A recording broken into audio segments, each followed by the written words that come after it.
Okay, YouTube, I greatly appreciate you tuning in to my channel. I'm BJ from the 478, and today I got a treat for you. It is a 1996 Chevy Impala SS, and man, when I say this thing is immaculate, words just can't explain it, man. I'm so excited that I even have it in here and just do a post on it. It came in my shop to do audio in it, and I just want to talk to you about the actual 24-inch SS replica wheels that's on this thing, because I'm telling you, the suspension setup, the wheels, the offset, I'm gonna dig into all that and just let you know, the fitments and what you can expect, running the big boy wheel well, 6-piston calipers on here, rotors, coilover suspension. Man, this thing has got it all, and it's very tastefully done. You can raise and lower the rear end. Reason being, like I said, he has coilovers on here. And matter of fact, let me get a light. See that in here. And before I jump into all that good stuff, people, I just hit 10,000 subscribers. I greatly appreciate your support. Thanks for tuning in. It's just, I reached a mile marker, something I set for myself. Hopefully I can just start posting up more videos. But yeah, I greatly appreciate everyone's support. And let's go ahead and finish this up. So, long story short, this is a 96, and like I said, the attention to detail is none other. And usually I don't get into cars like this because I had one back in the day, and it was a piece of garbage, and I just didn't want to put any money into it. And, this car was a hot commodity when they first came out, and a lot of people, I don't know if you remember, but a lot of people did the 20-inch, Pirelli wheels, and then the Pirelli tires with the Intera. I don't know if anybody remember the Intera wheels. Well, yeah, they look so big and so mean on these cars back in the day. It was just like I had to have one. And then when I got one, I was like, yeah, I ain't putting no money in. So let's look at this offset. So this wheel right here, they're 24s, but this is a 7-inch lip. And I don't know, let me see. I don't know if y'all can just fathom how long that is, but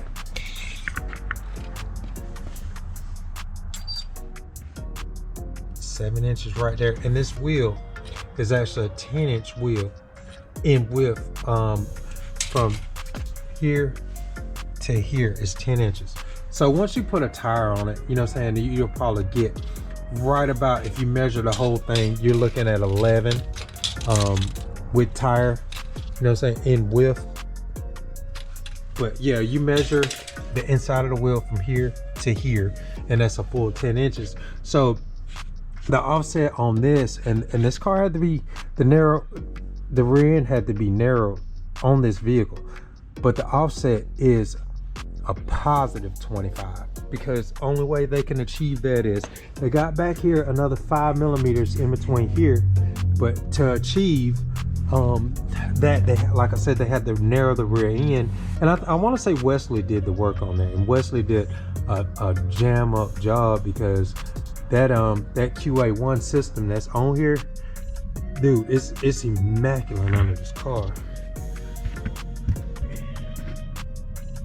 Coilovers, like I said, the suspension is A1. I'm loving the mufflers. The exhaust, it sounds good. The turn downs hit the ground, and it just gives it a nice little, not too loud, but you know when it's running. So like I said, that offset there is a one of a kind. I'm not sure, when I reached out to them, the SS replica wheels, they didn't come with this lip on here. This was a custom built offset wheel, and that's the reason why it is just so neat to see, because I like stuff like this. You know, it's a stance. It's aggressive.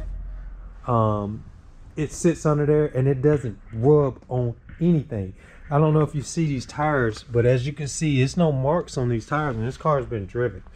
So long story short, it's done. It's done right. He didn't slack. I can tell there's some money in it. You know what I'm saying? And anybody that knows anything about these cars, he's got money in just that suspension alone. So not including the wheels. And, oh yeah, how about the steering wheel to match? The inside of this car is just like immaculate, because those look like the original door panels. I'm not sure, but I'll reach out to them and see. I want to say this is a new bezel under the bottom. It looks like it. Can't be sure, but I know it's not broke. You know, I don't. Anybody got one of these cars, you know what I'm coming from. 9 times out of 10, when you see them junks are broke. And then first thing you say, BJ, can you fix it? Sure, but I'd rather you buy a new one. You know what I'm saying? So we wouldn't have to do that. But it is what it is. Now,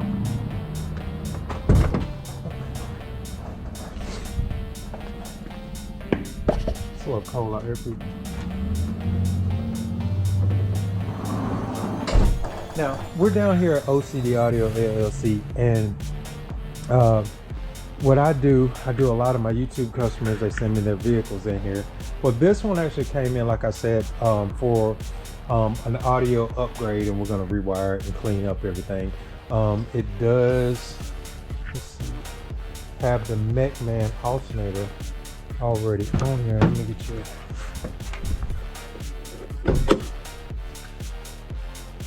Sneak peek of what we got going on here.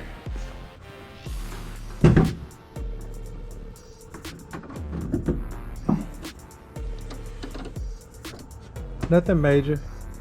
Yeah, I'm gonna fix that. You know, I don't like wires just all over the place, so that'll be taken care of. There was no need to even have the extra slack, and I'm pretty sure this wire goes to something, and it wasn't hooked up, but I'll fix that. Minor stuff like these wires don't need to be on this daggone manifold. It's little stuff. Little stuff makes a big difference. So I'll be fixing that wire. I'm gonna pull that whole hot wire back out of this vehicle, and you know, this battery has to go too. I'm gonna put a red top on it here, made by Optimus, and this right here, people, this is on here for a reason. This alternator comes with that copper lug on it. When you see this, quite naturally, that goes to something. So you know what you need to do here. I need to pull that bolt, and then I'll turn around and I'll run a ground in it, and then I'll ground it to the chassis. I'm not gonna ground it to the battery, because what I'm gonna do with the battery is, you see this wire right here? This wire right here is not gonna support you drawing current on this big amplifier I'm putting on. I'm putting a Sundown 4K back in it, and it's just not gonna support the draw that amp and charging those batteries are gonna do. So the main thing is, when that ground fails and the current is going through it, because it's putting such a draw on it, then you're gonna turn around and you're gonna start melting stuff. And when I say melt stuff, you can either burn your wire up, or 9 times out of 10 it's gonna heat that acrylic up in that fuse holder, and it causes to melt. So grounds are key. Grounds are your best friend. You can run a crap piece of wire and have the best grounds in the world and get away with it for a little while. But always run and do stuff in order, and then the outcome will come out better.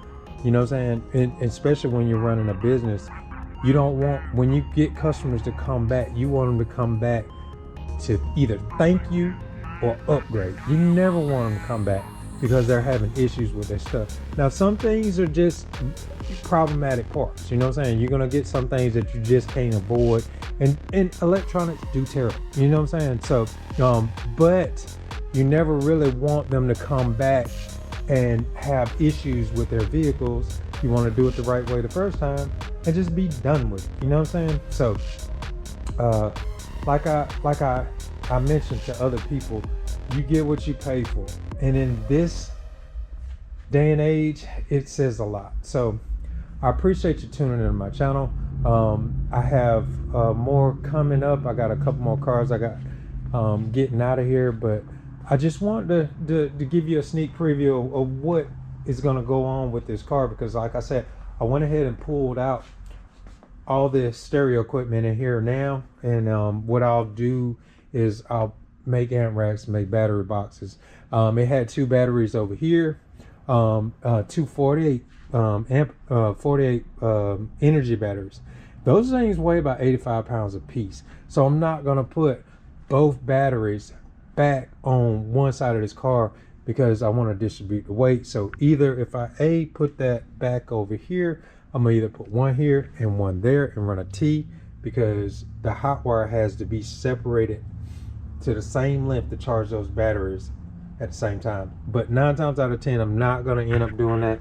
I'm gonna make a tray to where those 2 batteries will fit along top.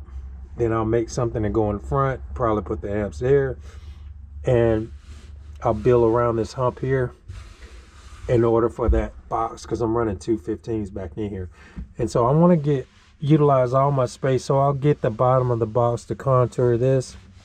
That way once I pull it in, it will sit and hug that, you know, fuel pump housing right here. And that way, you know what I'm saying, the box won't move, and I'll get all my space out of this vehicle. Like I said, I'm BJ from the 478 on and run OCD Audio LLC. If you need me to do anything for you, you can always contract me, reach out to me.